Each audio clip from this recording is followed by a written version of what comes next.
Rasulillahi sallallahu alaihi wasallam wa ala alihi wa azwajihi wa dzurriyyatihi wa qurrabatihi wa ahli baitihi wa ashabil kiram wa ila jami'il anbiya wal mursalin wal awliya wa syuhada wa salihin wa tabi'ina tabi'ina salihin khususan jami'i masayikhi ila muntahum wa ila abaina wa ummatina wa ajdadina wa masyaikhina wa auladina wa azwajina wa dzurriyyatina wa ahli baitina khususan jami'il arwah fi hadil majlis wa ghairuhum lahumul fatihah.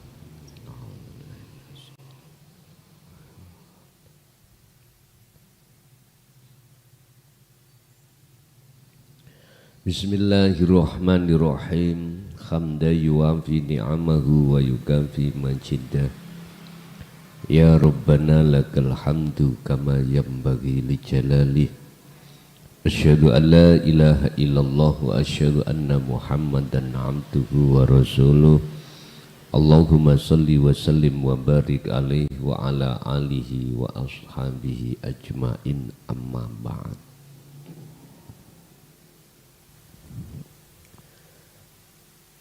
Apa sekiranya yang agak pantas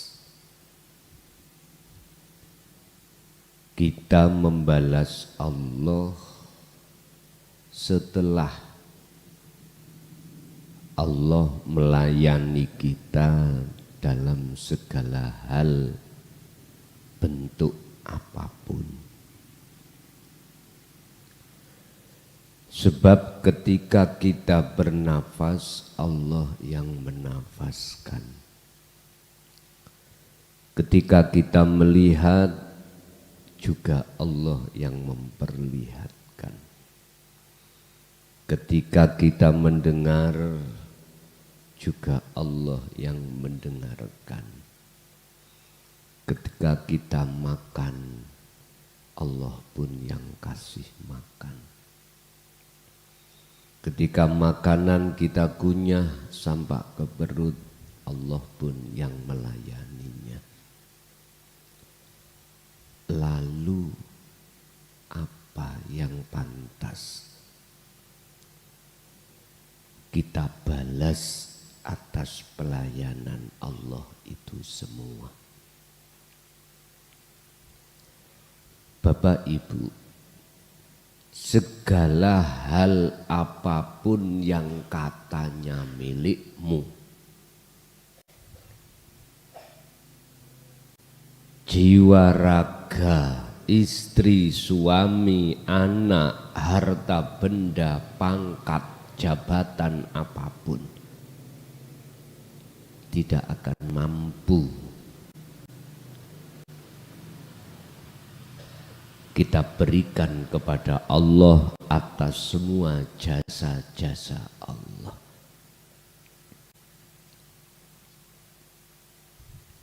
Ini fakta. Justru banyak di antara manusia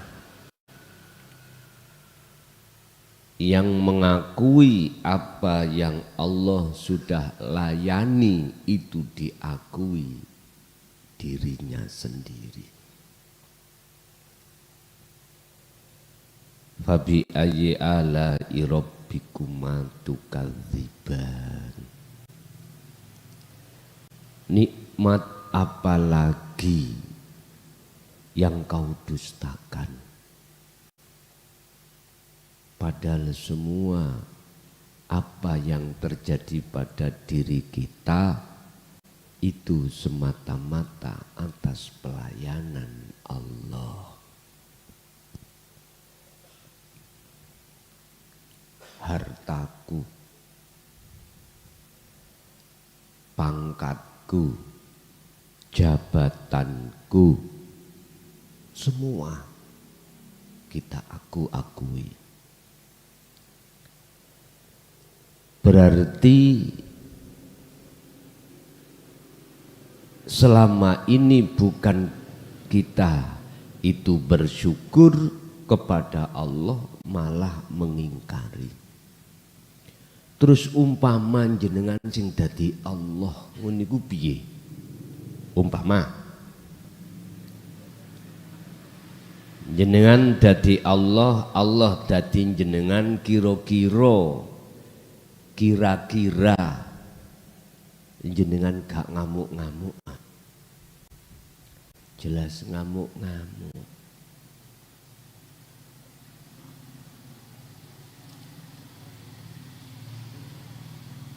Umpama jenengan itu menolong orang, asalnya orang itu dalam kesusahan, terus kita tolong, terus dia keluar adalah terus menjadi orang yang penak bahkan jaya. Umpama orang itu tidak mengucapkan terima kasih, terus jenengan yang merasa menolong bagaimana? Ayo,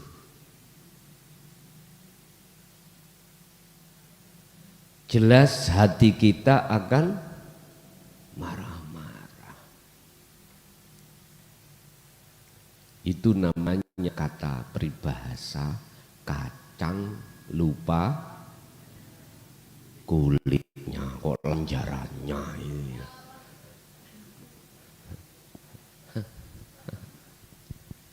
Pun udah.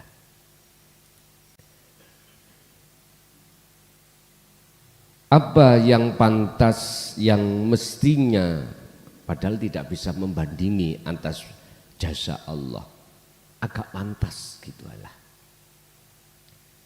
Apa yang mestinya harus kita ucapkan terima kasih atau matur suwun apa? Bahasa matur suwun, bahasa syukur itu bagaimana? Apa cukup kita membaca alhamdulillah? Gak cukup. Allah sudah menegaskan dalam satu ayat, Aku tidak akan menciptakan jin dan manusia kecuali hanya untuk mengabdi atau menyembah. Bahasa ngabdi atau menyembah itu janganlah kau fahami hanya di dalam sholat 5 waktu saja. Enggak. Semua waktu, detik per detik. Makanya kemarin saya katakan tentang ibadah. Ibadah itu ada macam dua, mahdhuf dan ghairu mahdhuf. Murni dan tidak murni. Keduanya ini harus Anda jadikan sebagai pengabdianmu terhadap Tuhanmu.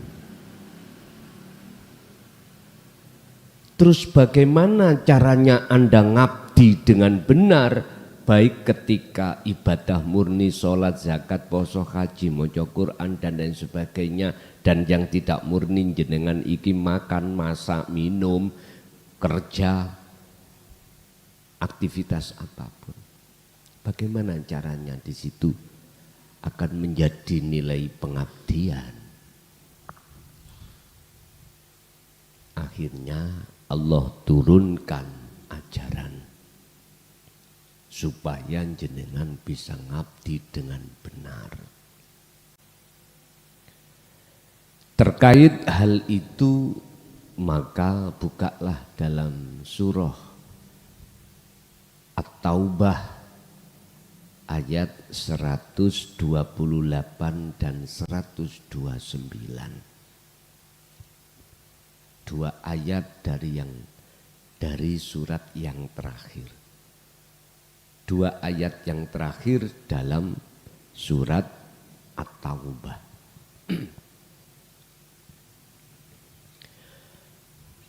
Di situ saya kasih judul sampai di mana pedulinya Allah terhadap jenengan lewat Muhammad. Sampai mana pedulinya Rasulullah terhadap kita sebagai umatnya. Untuk betul-betul bisa masuk nilai zona pengabdian yang benar.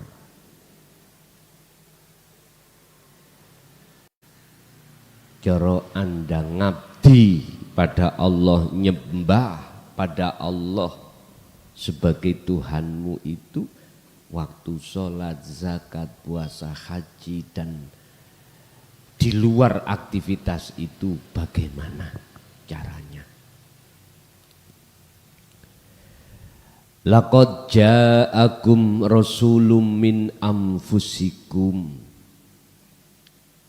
sungguh telah datang terhadapmu seorang rasul dari kalanganmu sendiri.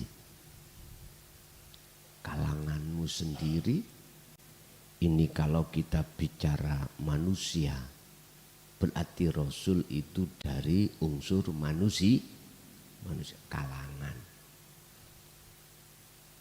Nek jin ya jin,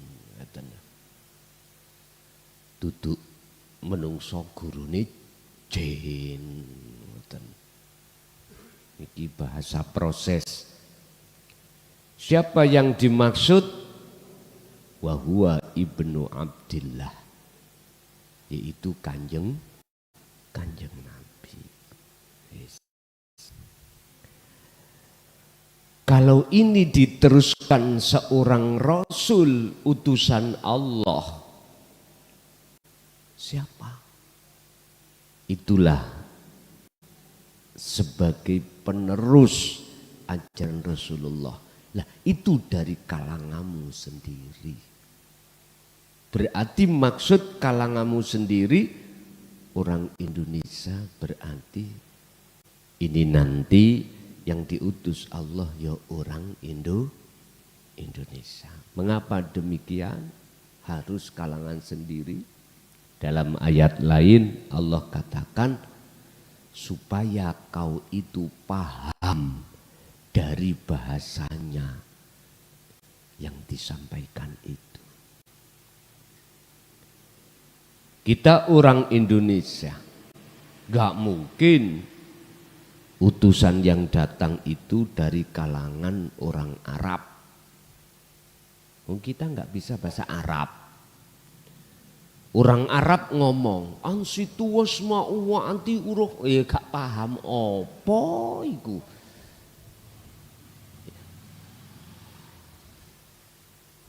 Sama dibalik. Orang Arab dibilangin coro bahasa Indonesia. Ya kowah-kowah kayak ketek ketulup ngono. Iya. In anfusikum, dari kalanganmu sendiri. Indonesia. Kalau hanya bisa bahasa Jawa, berarti untuk orang Jawa. Sekarang modern, Pak. Ada istilah translate.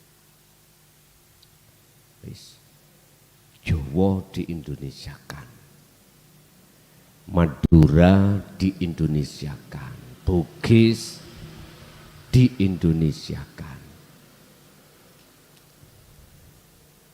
Dayak diindonesiakan, Palembang juga begitu. Lah sekarang semua bahasa suku-suku kalau dengan bahasa Indonesia semua paham. Makanya saya sendiri akan mencoba berupaya untuk 100% dengan bahasa Indonesia. Sehingga bisa diterima oleh saudara-saudara saya yang di luar pulau Jawa begitu. Sungguh telah datang kepadamu seorang Rasul utusan dari kalanganmu sendiri.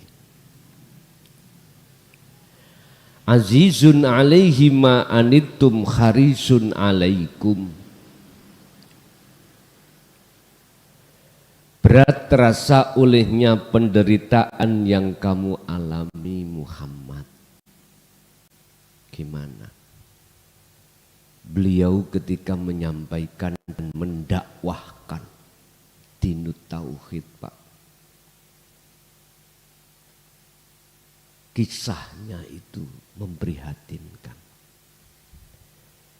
Tidak hanya ditolak oleh kaum Quraisy, kaum Taif, intinya kaum Arab.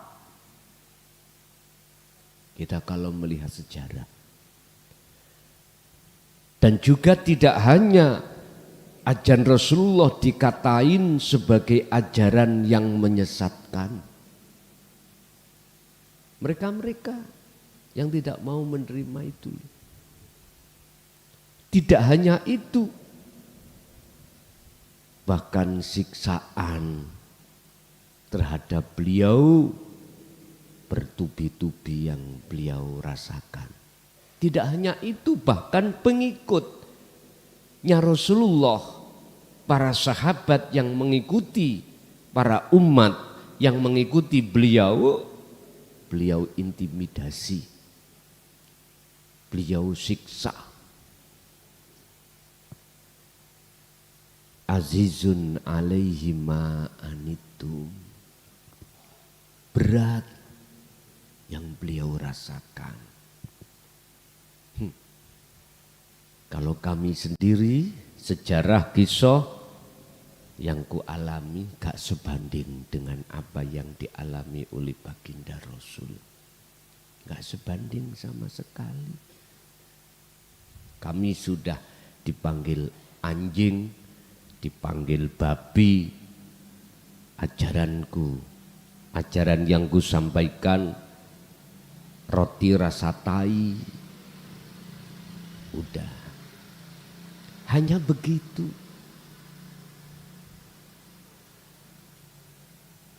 Belum ada indikasi kontak fisik horizontal secara langsung. Berarti tidak ada apa-apanya.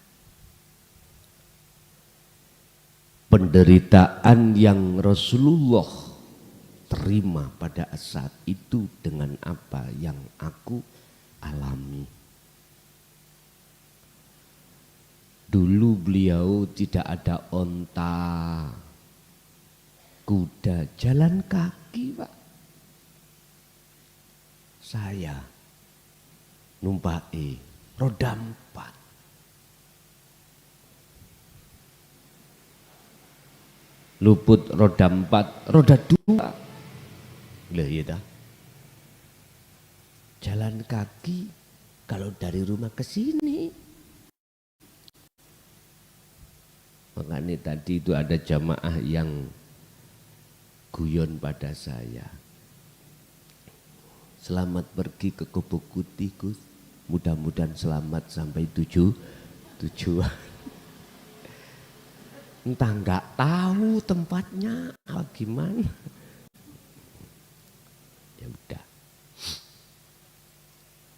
Bapak Ibu, penderitaan yang apa Rasulullah rasakan itu tidak sebanding dengan kita sebagai penerus yang kita terima. Gak sebanding. Artinya resiko apapun di hadapan Anda, di depan Anda nantinya ketika saat Anda ditunjuk oleh Allah untuk menyampaikan dinul haq di tengah keluarga atau di tengah umat, ingat toh, cowili, tahu cowili, amin. Sepel, nek dibanding dengan penderitaan yang Rasulullah terima pada saat itu.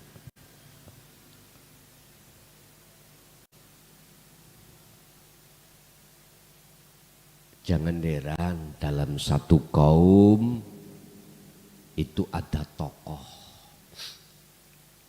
Lewat tokoh itu yang melarang kaumnya mengikuti ajaran Rasulullah ini. Mereka menengarai ajaran apa di dalam dinut tauhid, dianggapnya itu keluar dari ajaran agama Islam. Padahal justru inilah kemurnian dalam satu agama Islam untuk penyempurnaan atau pembenaran pengabdian kita kepada Tuhan yang selama ini melenceng jauh. Coro istilah sniper, bidik itu menembak, nggak pernah kena. Allahu Akbar. Lah kok ning atani di dalam hati kita grewel wong wedok, grewel wong lanang. Tahu grewel nggih? Muncul gambar-gambar selain Allah. Pekerjaan, teman, atau yang lainnya. Yang belum nikah kapan Gusti ya undang oleh bojo.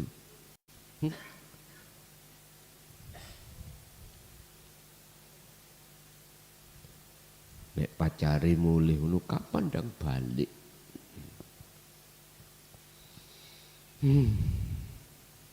Sebab apa seperti ini? Sebab hati kita tidak mau terima dinut tauhid. Ini persoalannya.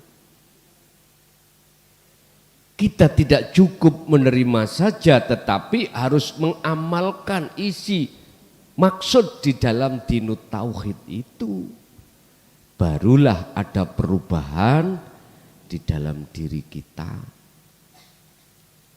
tentang pengabdian kepada Allah. Jadi ngabdi itu tidak hanya di ibadah mahdhuf, tapi juga ghairu mahdhuf. Sebab Gusti Allah itu tidak hanya di masjid saja, tidak hanya di tempat ketika kita mentasarufkan harta ini berupa zakat, tidak hanya di Mekah sana haji, tidak. Ingat, dimanapun kau berada, di situ juga ada Allah. Di WC apa ada Gus Allah? Misalnya takon ngono. Tergantung antimu. Nek antimu syariat tok ya isine setan. Nek antimu wis nang hakikat mesti semuanya itu Allah. Allahumma inni a'udzubika minal khubuthi wal khobais. Kuwi nek arepe mlebu jeding, masuk kamar mandi, masuk WC, maca doa, yang doa ini kau akan dijauhkan dari pengeridunya setan di dalam WC. Berarti yang jero WC ku setan tumpuk-tumpuk, Bu. Ngono. Gak cukup nggone sungli-sunglian ngono. Ada yang di kuping jenengan, di mata, di kepala, nyantol-nyantol.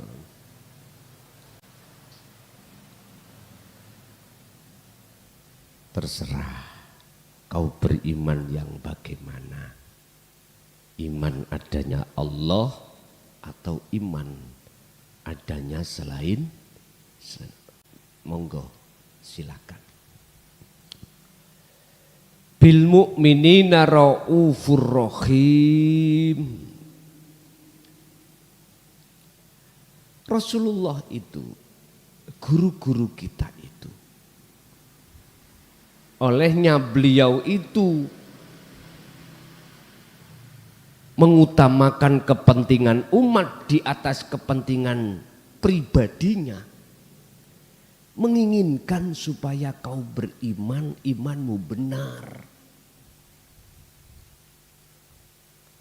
Menginginkan bagi kamu sekalian sebagai umat supaya selamat.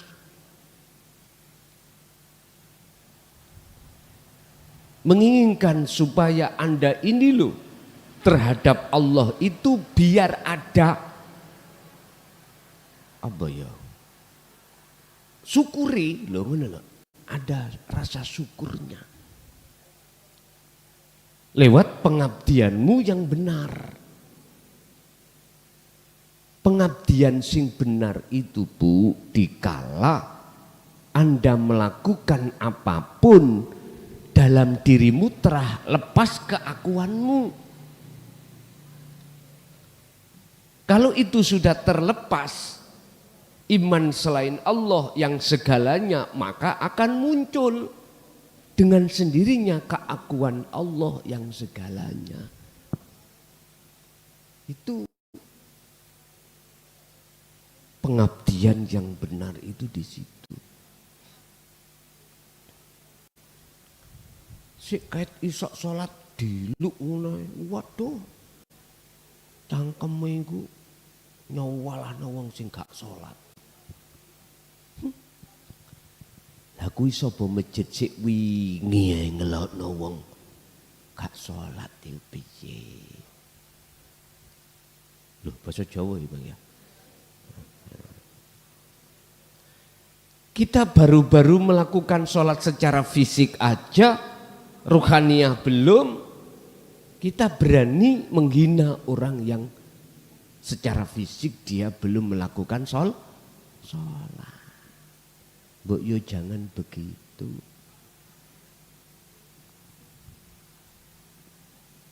Kayak bener-bener dewe. Kayak bener-bener sendiri ya. Neraka kamu nanti. Lawang orang lain ditenteni neraka. Padahal nerakanya dibawa sendiri, nggak terasa kita.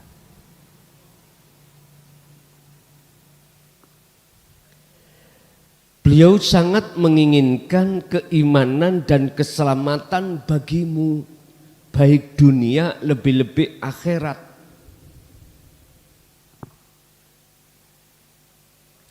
Dan beliau sangat penyayang dan penyantun terhadap kita sebagai umatnya.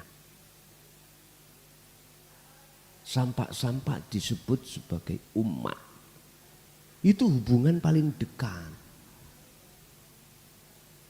Kalau kita menengok di dalam kitab Ihya kemarin, guru iku nganggep santri iku anake. Berarti kan hubungan paling dekat toh Pak Bu antara orang tua dengan anak. Raufur Rahim, kasih sayang penyantun. Bentuknya apa? Rela dia menderita, dicaci, dimaki, bahkan dikatakan sesat oleh orang lain demi kita sebagai pengikutnya yang semata-mata biar selamat dunia akhirat. Iku konteks dengan bahasa dohiriyah, bahasa syariat. Konteks bahasa hakikat. Beliau tidak mengenal waktu dan tempat. Selama beliau itu ada waktu untuk menyampaikan, pasti beliau sampaikan. Waktu demi waktu dicurahkan untuk kepentingan umat. Soroyo opo bengi enak-enak kelon. Beliau keloyongan menyampaikan ajaran-ajaran ini. semata-mata supaya imanmu betul-betul menjadi iman yang ihsan. Pengabdianmu kepada Allah yang asalnya itu masih melenceng jauh dari koordinat, biar 100% benar di mata Allah. Jadi bentuk kasih sayang beliau terhadap kita, dia mementingkan kepentingan umat di atas kepentingan keluarga atau pribadi. Fa in tawallau, apa yang terjadi? Fa in tawallau mongko tatkalani nolak alias mengu mereka dari sisimu Muhammad. Fa in tawalau, maka jika mereka berpaling dari keimanan atau berpaling dari ajaranmu Muhammad, fakul mongko cukup katakan hasbiyallahu la ilaha illa huwa. Katakan Muhammad, cukuplah Allah bagiku, tiada Tuhan yang kusembah kecuali Dia. Artinya, jikalau kaum umat ini menolak ajaran dinu tauhid ini, cukup kamu lurus aja beriman menyembah ngabdi hanya pada Dia.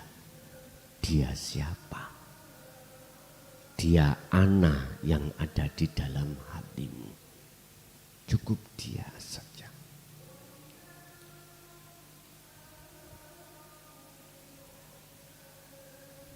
Fakul mongko ngucapo sira Muhammad hasbiya, cukup sopo Allahu Gusti Allah iku la ilaha illa huwa, ora ono pangeran yang kusembah kejaba huwa illa huwa, kejaba Dia. Dia bahasanya coba. Tapi kalau ini diterjemahkan Dia diganti anta atau ana, itu enggak usah disebut. Yes, keakuan Allah itulah yang harus kau konsekuensikan. Artinya segala hal apapun iki tumindaknya, iki prakteknya, segala hal tindakan apapun hatimu harus lepaskan diri yang merasa melakukan. Dengan begitu akan muncul keakuannya Allah. Inilah maksudnya la ilaha illa huwa, itu di situ.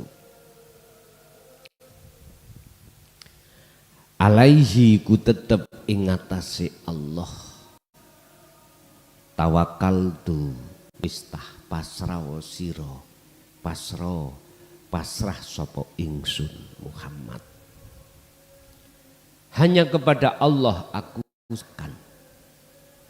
Jadi apa yang timbul dan muncul di dalam kaum yang menolak, serahkan pada Allah. Anda jangan memaksakan kehendak supaya mereka beriman dan mengikuti jenengan, jangan. Sebab ingat, tugasmu hanya menyampaikan saja, tidak ada yang lain. Hak untuk memaksakan diri supaya beriman, percaya terhadap apa yang kau sampaikan, itu tidak ada tugas dalam dirimu. Tugasmu hanya ini lakum minhu nadhirum mubin. Menyampaikan, mengingatkan, menasehati, memperingatkan. Udah cukup itu aja. Jangan susah-susah. Makanya jangan pisan-pisan sampai WA saya Gus, iki bagaimana anak istriku menentang? Koyok gak ngaji ae. Iki lho ayate. Wis gak usah takok iku. Jawabannya sekarang. Iku dudu urusanmu, Bos. Bukan. Tugasmu itu hanya nazir, memperingatkan, menyampaikan, sudah itu cukup. Terserah anak istrimu menolak atau tidak, ya sudah. Itu bukan hakmu dan itu pun juga bukan tugasmu. Gus, bagaimana caranya supaya anak saya dan istri atau suamiku itu bisa menerima dinul haq? Wis gak usah takon ngono maneh. Sebab carane Allah dhewe kuwi gak duwe cara. Caramu ini lakum minhu nadhirum mubin. Kuwi cuman nyampe notok ini le. Carane kuwi ngabdi. Udah. Wa huwa lan utawi Allah iku Rabbul Arsyil Azim, pangeran kang duweni kerajaan ars singgasana Al Azim kang agung. Mungkin jenengan nek ngomong ars lak ndodeng ndukur ya. Numpak pesawat, sing gak tau numpak pesawat, golek ono ars ndukur, ketemu apa gak? Sing yo apa si ars? Ternyata ars itu di dalam hatimu sendiri. Bahasa ars iku singgasana. Bahasa singgasana. Singgasana itu identik ambek kekuasaan. Artinya apa? Segala hal apapun yang berkenaan dengan sikon, di situ singgasananya Allah, arsnya Allah. Tinggal hatimu mengarah kemana. Gusti Allah ning ars lungguh kursi. Misale nggih. Lho kursine sak ndi gedene rek. Menisan ambek rokokan. Nah. Enak ta lungguh kursi jen ning dhuwur kerajaan ambek cedat, cedut ngono. Wis kaya Nabi Sulaiman. Iblis juga gak eruh mati Nabi Sulaiman gak eruh. Iblisnya gak eruh, apa maneh menungso. Gak ngerti matine kapan. Lah piye? Nggawa tongkat ngadeg ya melek.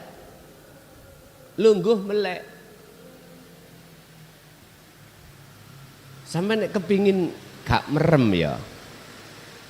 Gak iso merem gampang, melek terus. Ganjelen motomu iku ambek dhuwit apa ya apa. Genek ngene tok terus engko lak gak turu ganjel. Nabi Sulaiman iku konangane kalau beliau itu sedo tongkate iki dipangan rayap. Jegluk rutuh lah ya. Loh, berarti matine gak ono sing ngeruh. Bapak Ibu hadirin jamaah rahimakumullah. Walaupun tidak sebanding apa pelayanan Allah pada dirimu, ketika jenengan iki mengabdi kepada Allah, emper-empere lho Pak ngono lho. Apa ya emper-empere? Wis lumayan lah ngono lho. Ngabdi mumung datang Allah secara hakikat itulah. Lewat ngarit ngabdi, lewat aktivitas apapun ngabdi yo. Nah disitulah gunakanlah waktu demi waktu sisa hidupmu supaya bermanfaat kepada Allah. Bagaimana? Ngabdi, ngabdi dan ngabdi. Bapak Ibu hadirin, barangkali ada yang perlu ditanyakan, monggo kami persilahkan.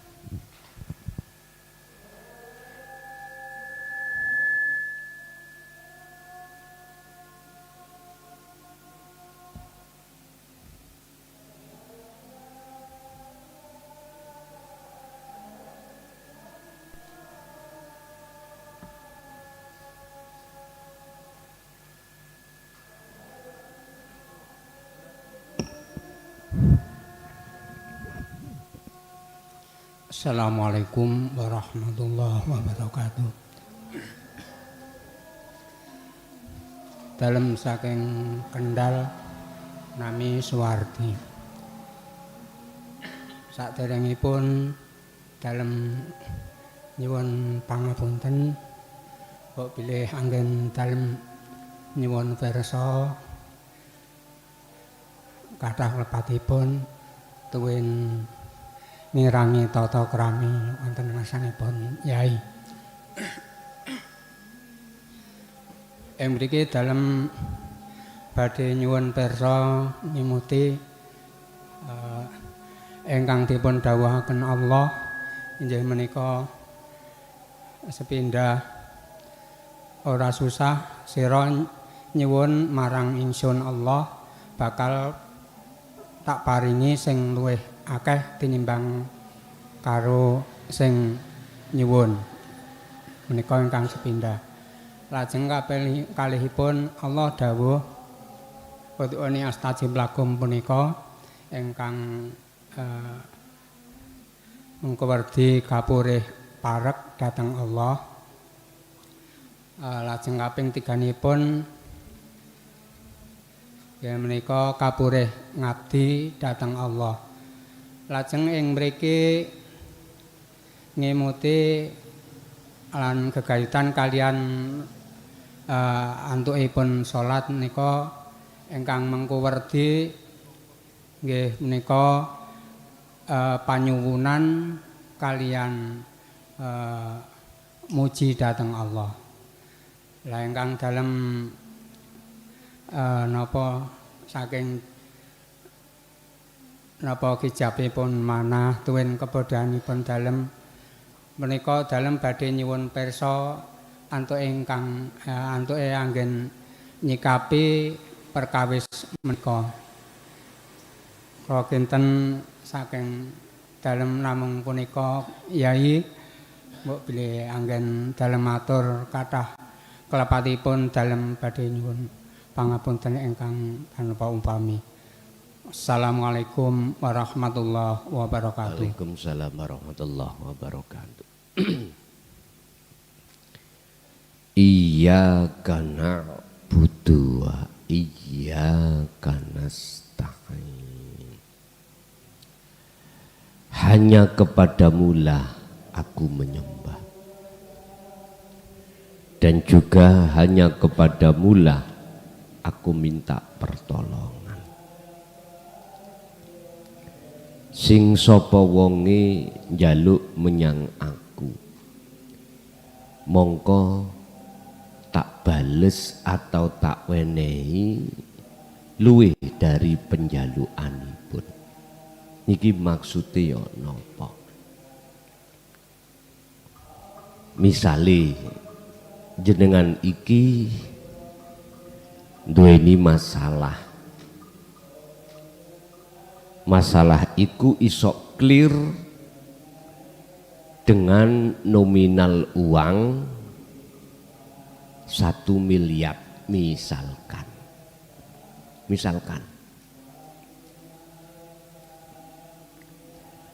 Maksud daripada Anda hanya minta pada Allah, aku iyyaka na'budu wa iyyaka nasta'in. Hanya kepadamulah aku minta pertolongan. Iku yang bagaimana?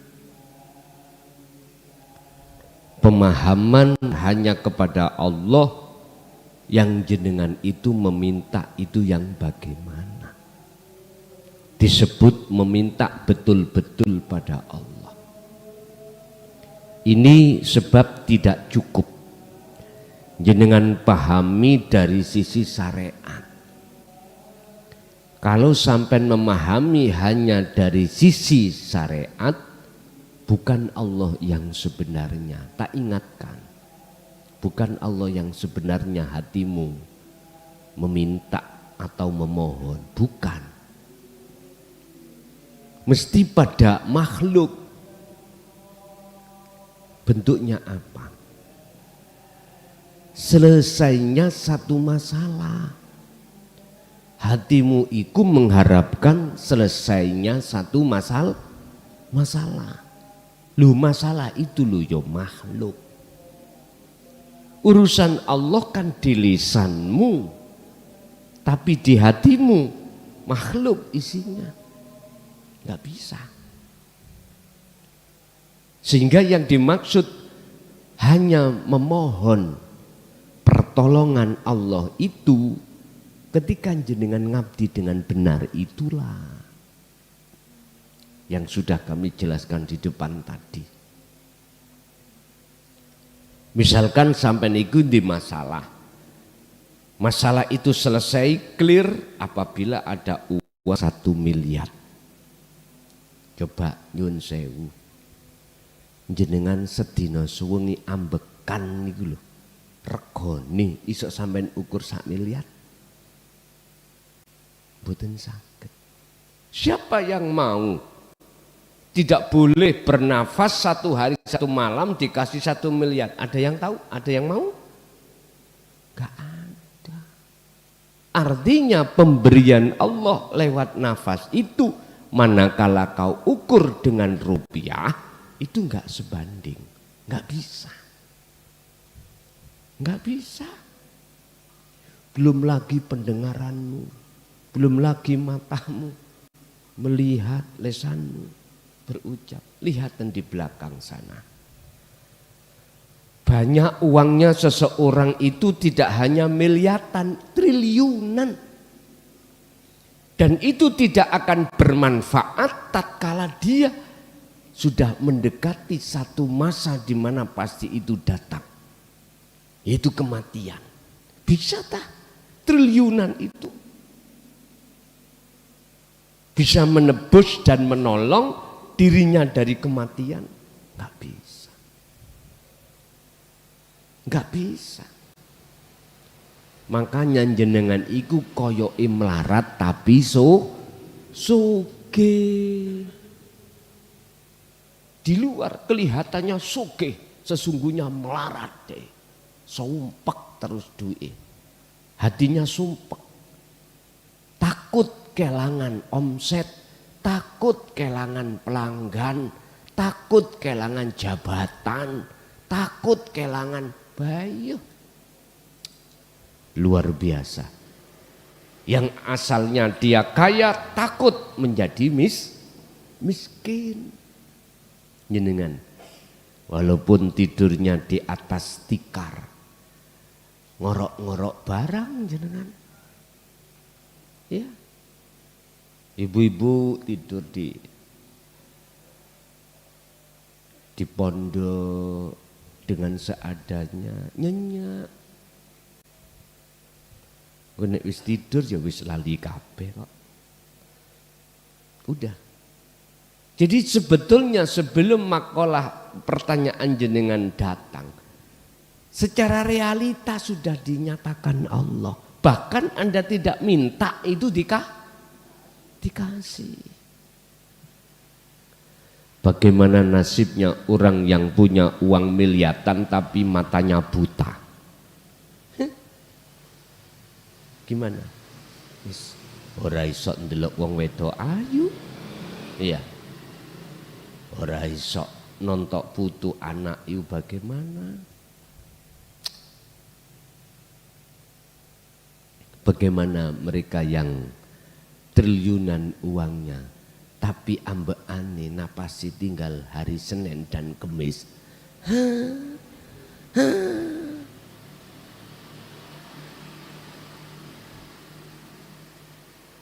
Nggak ada ukuran.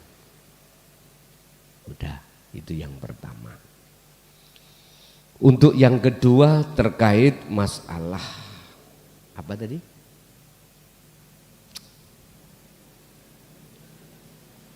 Dasku nek dikon mikir pertanyaan itu pecah, wani mikir kopi.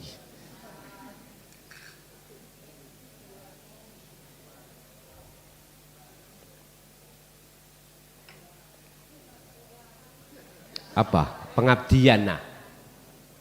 Apa? Yang kedua menika nganu udhuni astajib lakum. Foto.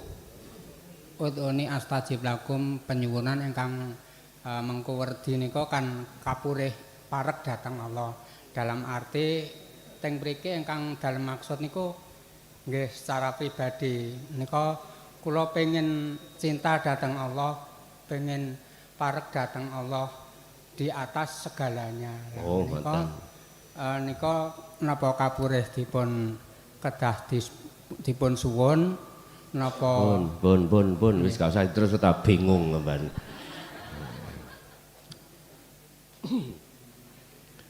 Perkara takarub dan percintaan pada Allah. Ya. Apakah itu harus kita minta? Menurut saya enggak usah. Sing penting Anda aja ada tindakan bagaimana caranya dekat dan bercinta pada Allah. Ya Allah, dekatkanlah aku padamu. Ket bayan wis dekat. Wa idza sa'alaka ibadi anni fa inni qaribun. Kan gitu Gusti Allah wis dawuh. Muhammad, jikalau hambaku bertanya tentang diriku, jawablah sesungguhnya aku dekat. Lah wis kan bawa yen lapo ya Allah, nyedhek nang aku ya Allah. Dekatkanlah aku pada diri panjenengan. Ket bayen pun dekat. Cuman kita yang tidak merasa dekat. Cukup jenengan melaksanakan tindakan-tindakan bagaimana caranya dalam hati kita merasa kalau Allah itu dekat. Ngoten, gak usah ditunggu-tunggu mboten usah. Apa tindakan supaya hati kita merasa bahwasanya Allah itu dekat? Ikuti petunjuk apa yang telah disampaikan Rasulullah tentang masalah definisi atau tarkib daripada ihsan. Habis iman terus ihsan. Rasulullah dawuh, ketika kau menyembah ngabdi baik di ibadah murni atau tidak murni, seakan-akan kau itu bisa melihat wujudnya Allah. Jikalau tidak bisa, ya seakan-akan kau itu merasa selalu dilihat, berarti kembali kepada rasa. Rasa itu iman. Caranya sampai bisanya merasa mengimani bahwasanya Allah itu dekat, hidup dalam dirimu itu jangan kau akui hidupmu. Hidup pada dirimu sebagai sifat itulah mausufnya, yang disifati hidup itu adalah wujud Allah. Sehingga sering-seringlah Anda itu berzikir sir dan sirul asrar. Pun tindakannya hanya itu.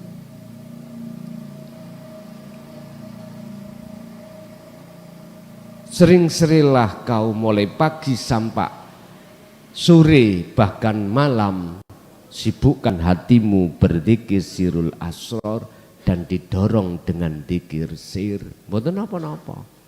Hanya itu tindakan, gak usah Allahumma, Allahumma. Idekno aku Gusti nang jenengan. Nyedekon jenengan nang aku. Ket biyen. Pun itu yang kedua caranya. Terus yang ketiga apa tadi? Ada 3 pertanyaan kok. Tangi turu aku ki mangyoan kok. Pengabdian. Oke. Kembali ke tema pengabdian.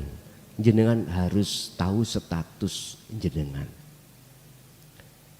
Ngabdi utawa buruh, nek cara mriki buruh. Kudu manut ambek sing ngongkon. Seberat apapun kita sebagai abdun, ketika ngabdi gak oleh cerewet. Tahu cerewet? Gak oleh gampang protes. Disuruh ngalor-ngalor, ngidul-ngidul, ngetan ngulon, berangkat. Kebanyakan kita disuruh ke barat, tapi ning ati ngraundel. Sapa sing gak iso nek ngene?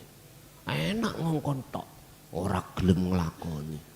Kono sing ngongkon-kongkon ngidul, dheweke ngalor.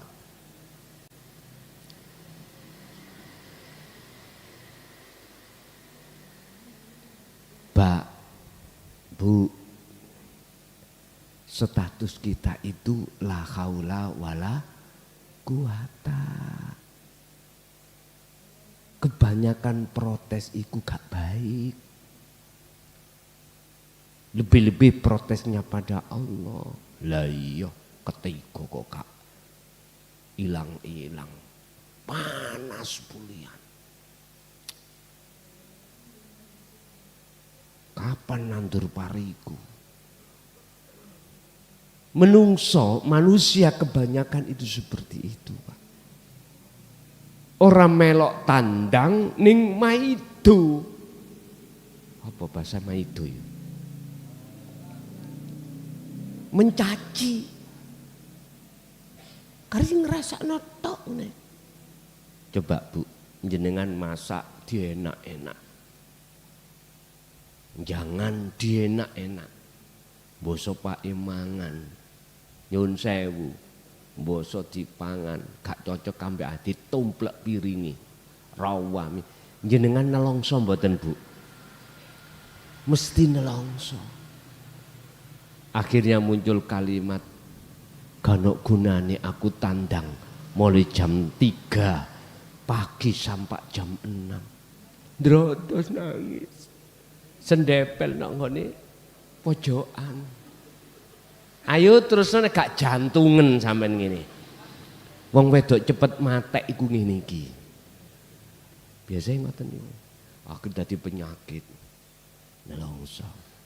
Ya susah. Sama sebetulnya. Kita manusia itu dikasih rendeng. Gitu, kok rodok dawa. Kata yang punya tambak. Jurek nek ngene iki. Kelem terus iwake, rugi. Nggih, sing mancing iki lho, kan ono galem.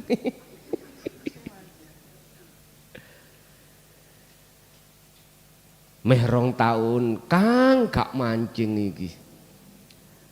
Senare wis garing iku jelas iku. Ngamet iku san jelas iku. Terus jempok banyu balas. Iya bayan ambek jaiblong. Walaupun munggah iwak sili sing penting we nyemplung. Wak epret aku. Pun. Itulah kita sebagai manusia kalau tidak ada pedoman tauhid, kita mesti maido sini nang Allah. Bagaimana ini dikatakan ngabdi? Enggak bisa. Intinya ini Pak. Kalau jenengan menolak ajaran Allah yang disampaikan lewat Kanjeng Nabi di jalur dinul haq, siapapun kita, mesti segala kondisi apapun maido nang Allah. Maido. Apalagi hal yang tidak cocok. Okay. Budal mulih trimone iwak petik oleh ya.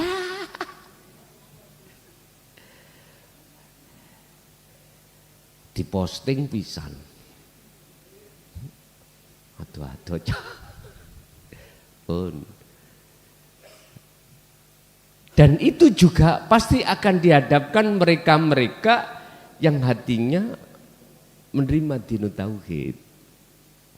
Cuman beda antaranya yang bitauhid dengan bila tauhid jadinya beda. Gak bisa kita yang bila tauhid artinya tidak mau menerima tauhid, beda. Beda banget. Meletakkan pengabdian pada Allah itu susah. Lah, kita mengabdi kepada Allah berarti atiullaha wa atiur Rasul. Taat kepada Allah bentukmu taat kepada Rasul. Bentuk taatmu kepada Rasul jenengan iki ngabdi dengan yang sebenar-benarnya. Al-Fatihah. Bismillah.